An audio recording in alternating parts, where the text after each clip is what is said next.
Hey there, everybody. It's Christopher Saul. It's an election special because, as you know, this August we are going to have a set of elections, two big elections, in fact. One of them, the county commission race, but the one that we're talking about today is school board race for District 2 school board member. And with me today, I have David Schmidt. David is one of the two candidates running for that position. And so I've got a list of like 12 or so questions that I'm going to go through. And if you're watching this video right here, you can watch all of them right here. We're also going to break them out into individual pieces so you can find things that you care about more quickly, because I don't want to keep you here forever if you don't need to be there because you already have one issue or whatever you have. That's okay. So the first thing we're going to do, David, if you would, just tell me a little bit about yourself, who you are, and why you're running for school board member District Dos. Yeah, thanks, Chris, for allowing this opportunity to share the message and create a civic engagement with the listeners and the watchers. So I really appreciate that. A little bit about myself. Again, David Schmidt, married to Shannon Lindsay Schmidt. Shannon is a graduate of class of 2002 from Crestview High School. I'm a graduate of 2002 from Fort Walton Beach High School. Shannon and I met when we worked retail together while going to Oklaloosa Walton Community College. She was the cute cheerleader when I was at the basketball games. And we also had an opportunity to work together around the same time. And the Lord be fit that now we are together. We first met in 2005. So here we are in 2024, married with five little blessings, Neelan, Bennett, Malachi, Ramsey, and Sawyer, and our dog, Layla. I am also a principal at Oklaloosa Academy. It's the Oklaloosa County's dropout prevention at risk school. Got into education back in about 2006, and here we are now. I've learned a lot. So yeah, it's a little bit about myself, Chris. So as a school board member, tell me a little bit about what you see this position. What are the roles and responsibilities of this position for you? Yeah, absolutely. So the roles and responsibilities of this position are very clear in the statute. It's to create policy and to approve a budget. Now, there's a lot more that goes into that, but creating policy that better supports our staff, better supports and helps support our superintendent, policy that also impacts our families. But that's the role and responsibility of a school board member statutorily. What I'm very eager and excited about getting involved when elected for Oklaloosa County School Board District 2 is diving in with our fellow board members and friends on workshopping and creating policies that I've had the opportunity to work on in more of an alternative setting in those kind of environments that I'd like to introduce to our friends on the board and hopefully get their support and approval to work together on creating policies that, again, continue to support our staff and continue to support our students so that we can give them the best support to ultimately have the best culture and the best experience in the educational marketplace for our customers, which is ultimately the students and the families. So tell me a little bit about these policies that you might want to implement should you can get at least two other people on board. What kind of policies are you looking at and what might they do?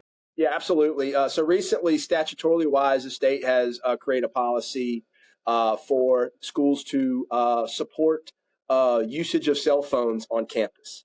Very fortunate over the past 5 years, we've incorporated some practices where our students don't bring cell phones on campus. Now, do we have students who may sneak cell phones on campus? Absolutely. But the expectation is here and reality is a little bit lower. So for an example, the policy I'd love to introduce and to kind of not just introduce, but work on supporting and creating with our staff and our school board members of when those students come on campus, those cell phones aren't a distraction for our staff. Those cell phones aren't a distraction for our students because ultimately we're trying to create an environment that's like the workforce, that's like the workplace. When our students graduate or when our students are working while they're still in secondary school, those soft skills of knowing when to be off their cell phones and not to get distracted with their cell phones. But also, too, the culture of the school. You know, when our students are inside the cafeteria with their hoodies on and the earbuds in and just looking at their phone, they're kind of isolating and distracting themselves from the social interaction and the conflict resolution and how to deal with peers and how to get through those social settings, as well as supporting our teachers and supporting our staff, supporting our principals and supporting our superintendent so that we don't have that everyday battle with the phones. That's just one policy, Chris. Perfect. And so, diving in, I guess, a little more generally, what makes you the best person for the job? Absolutely. What makes me unique, and I feel like, use the word the best, but what makes me unique is, I'm the only candidate that has kids. I'm the only candidate that has kids that will be in the school system. I'll have 5 kids in the school system within my first term. I think it's time to elect a school board member that has students, that has kids that are currently in the school system. Currently at this time, we just need to diversify our perspectives that are up there on the board. Just like any good board, having diversity on the board, I think is very valuable. And currently at this time, we don't have a school board member that has students currently in the school system. So I bring a perspective of a parent, and I believe now is the time to elect a school board member that has a perspective of a parent. So, kind of going back to your policy proposal about cell phones, that's one. But can you name some of the more important things that you hope to have accomplished by the end of your first term? Yeah, absolutely. One is closing the gap between our homes and our schools, getting more parent involvement, dealing with the behavior in our schools, and making those parents accountable. That again, we have some protocol here that before a student can return to school, we require a parent conference. Now we accommodate for the grandmother that's working. We can do it over the phone or Zoom or Google Meets, those kind of things. But it's very powerful, Chris, when the student sees the guardian, the administrator, the teacher, and the student all around the table pushing in the same direction. Because sometimes, Chris, the message that gets sent home by the student to the parent when the student's either in trouble or made a bad choice or just any other information, sometimes the information that gets to the parent from the student isn't always how it went down. So we talk about so much more things at Oklaloosa Academy at the table whenever a student is returning to school. We talk about so much more than just the behavior that got them there. And we're developing a connection. We're developing a relationship where after about the second or third conference, the parent sees that we're in it for the best interest of the student. The student sees that you might not always like discipline. No discipline seems pleasant at the time, but the student sees that we're working together and that we're pushing them in a certain direction. That's it. No, that's great. The a more specific question, I guess, as a former line teacher, actually going in the classroom every day, what the struggles are in terms of the finances for individual teachers within the district. They're not making CEO money. And so I guess my question to you is, knowing that and experiencing that, would you look towards significant increases in teacher pay? And what would be an appropriate level of compensation for a teacher? Yeah, I mean, comparing it to our friends just to the east of us, I would like to close that gap with teacher pay very comparable to our friends over in Walton County, where, of course, everybody wants to get paid more. Everybody, of course, wants to more money, the better. But we need to close that gap because at the end of the day, we're competing for talent. Walton County and Santa Rosa County and Oklaloosa County are competing with a lot of the same talent pool and applicant pool that's out there. So within the first 90 days, I would like to work towards getting in the budget process and continuing to meet with our CFO and continue to meet with our staff on what the constraints would be, what the challenges would be, but closing that gap with our friends from to the east of us in Walton County with their teacher pay compared to our current teacher pay. On that same level, talking about other school districts, Santa Rosa and Walton counties outperformed Okaloosa in the most recent Florida standardized testing. And it seems to have kind of been a trend over the last couple of years that Santa Rosa County and Walton County have done very well. Okaloosa's done well too, but they've been outperformed by our neighbors to our east and our west. My question to you is, does that even matter? And if so, how do we fix it? Yeah, I mean, academic proficiency does matter, but Chris, I don't believe that is the end all say all. I think there's so many students that don't always fit within that box. We have students that are doing amazing at the standardized test scores. They're getting in the level 4, level 5 range. But we have students, Chris, that are scoring level 1s that have amazing potential, amazing talent that's outside of that reading and outside of that math proficiency box. Do test scores matter? Yes. Does it need to be the exclusive focus? No. What focus I want to kind of lean in a little bit more on and double down on is, according to the FDOE readiness data, the class of 2021, and it's a state average as well, so it's not just Okaloosa County, but we have about 4% of students that are going to technical colleges. That post-secondary the technical college institution is something that we really need to move the needle on. So to not get too far away from the academic proficiency question that you asked, does it matter? Yes. Now let's turn the page. What I believe really matters is we need to be the #1 career readiness school district in the country.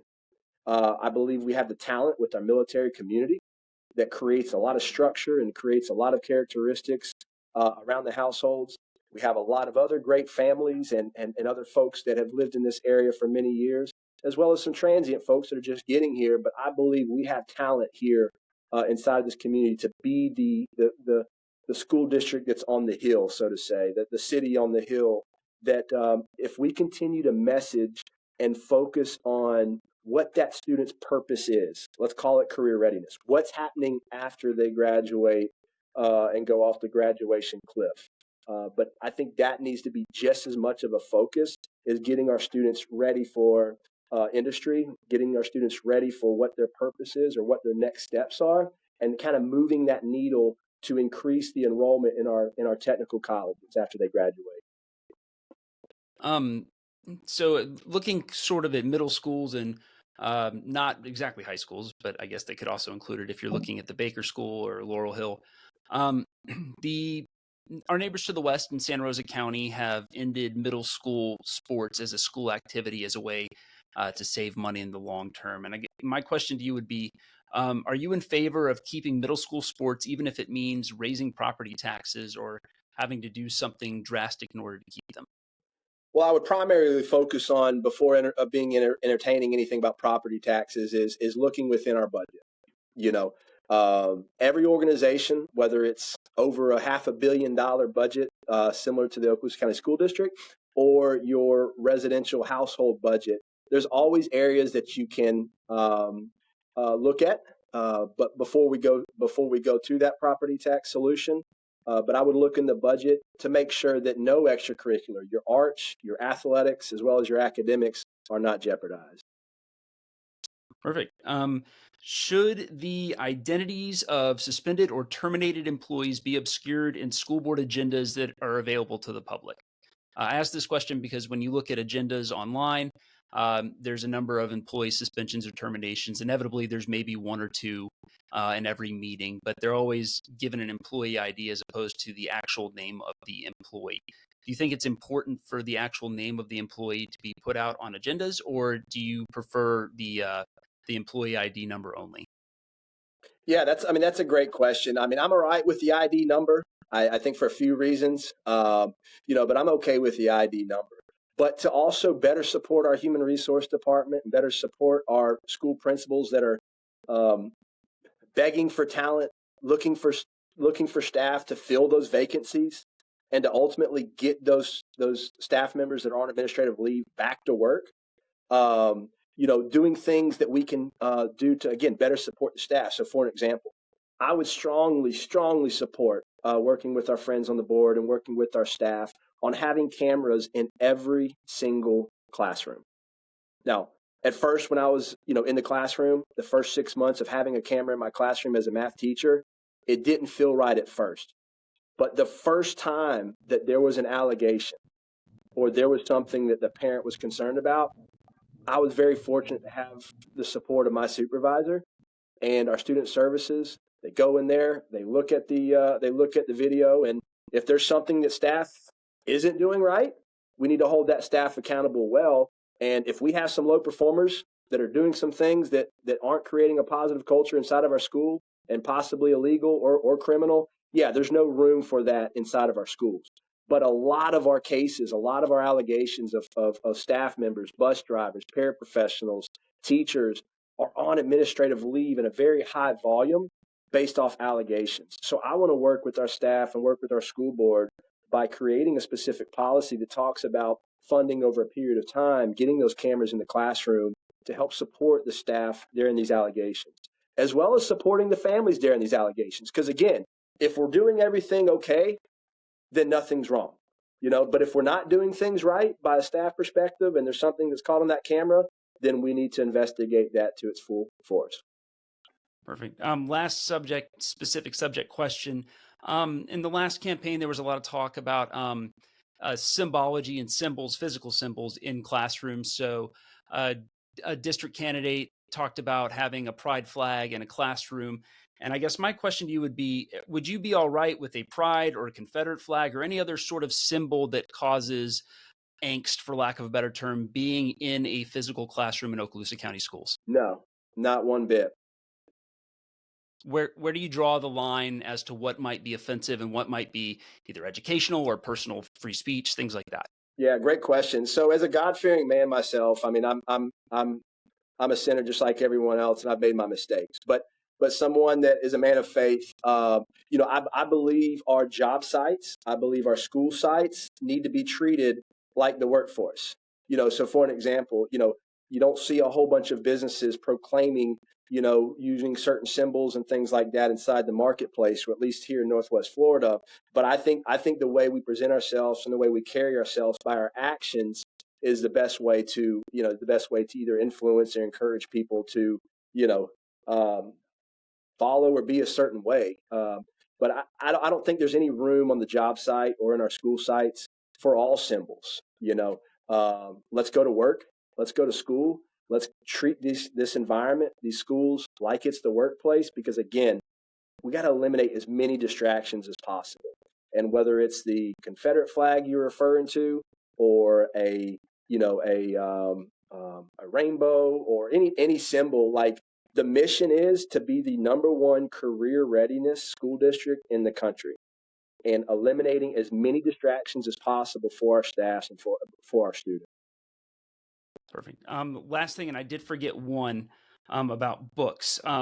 Book banning is a big, scary topic that's going on right now in the state of Florida, United States. Is there a litmus test that you have personally, if you were elected to the school board, that you would use to determine whether or not a school or a book should be on school shelves?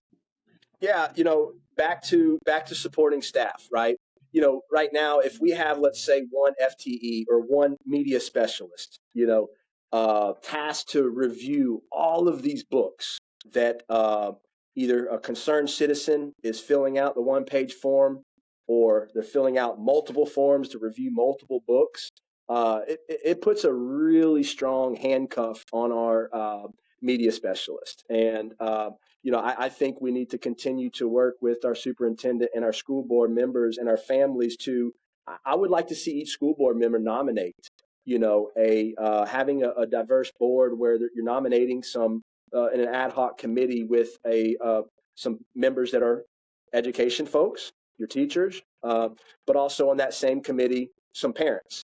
And inside of that group, help support our media specialists so they're not burdened with going through and reviewing all of these cases about removing books. Perfect. Those are all of my questions. I've asked a lot. Are there anything that you want people to know about you that maybe I didn't ask that I should have, or any topics that are important to you that people should know about? Yeah, absolutely. I'm also a huge advocate, Chris, in financial literacy.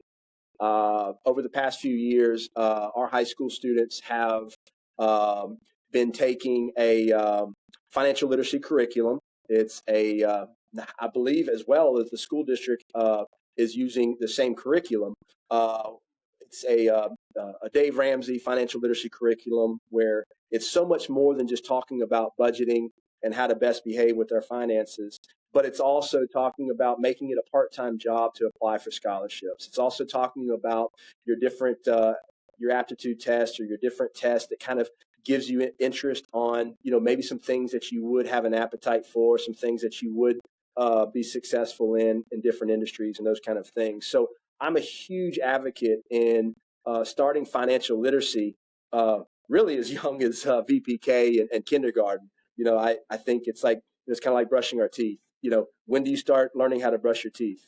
When you have teeth, right? Or when do we teach our kids how to take care of their hygiene and those kind of things at a very young age? I think behaving with resources, behaving with money, needs to be taught at a very young age, especially at our ninth, 10th, 11th, 12th grade environment, so that when those credit card companies, when all those debt service companies, when our college institutions, where the college rates of going to your traditional post-secondary institutions is climbing up and up and up every single day, because I get it. As long as people are taking out student loans to continue to make that payment to the college, those colleges are going to continue to increase those prices. So behaving with money, big advocate on financial literacy, getting students inside of the high school environments to also be working while they're in high school, to start being able to behave with money that affects their pocket and being able to learn those behaviors before they go out there and living on their own and making some really critical mistakes that could handicap them for a very long time in the future. Our average student loan debt for college graduates around $45,000. That is very alarming. So again, back to that technical institution. Those technical colleges, a lot of the programs are done in 3 semesters. You're getting out of their marketplace and making a lot more money than some of our graduates graduating from your traditional post-secondary colleges. So financial literacy is so much more than just budgeting and growing wealth, but a mindset on what's our steps we need to be doing starting in 9th grade of dual enrollment, getting into those technical colleges, or if you're going to be an occupational therapist, you might have to go the traditional college route. But working on trying to discover that path through 9th grade, 10th grade, 11th grade, 12th grade, while also learning those financial literacy behaviors so that we're not handicapping our future. Perfect. Well, hey, David Schmidt, candidate for District 2 in the school board race that's going to take place in August. I will put the exact date of the vote in all the comment section stuff and the last day to register. All that information will be there. So thanks again, David, and we look forward to seeing you on the campaign trail. Yeah, absolutely, Chris. And thanks again. And, if anybody is interested in reaching out to me to further discuss, don't hesitate to give me a call on my personal cell, 850-685-0631, call or text.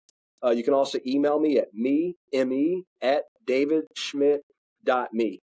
And again, thank you, Chris, Perfect. for hosting this platform and the opportunity to engage with the community. Awesome. Thank you, sir.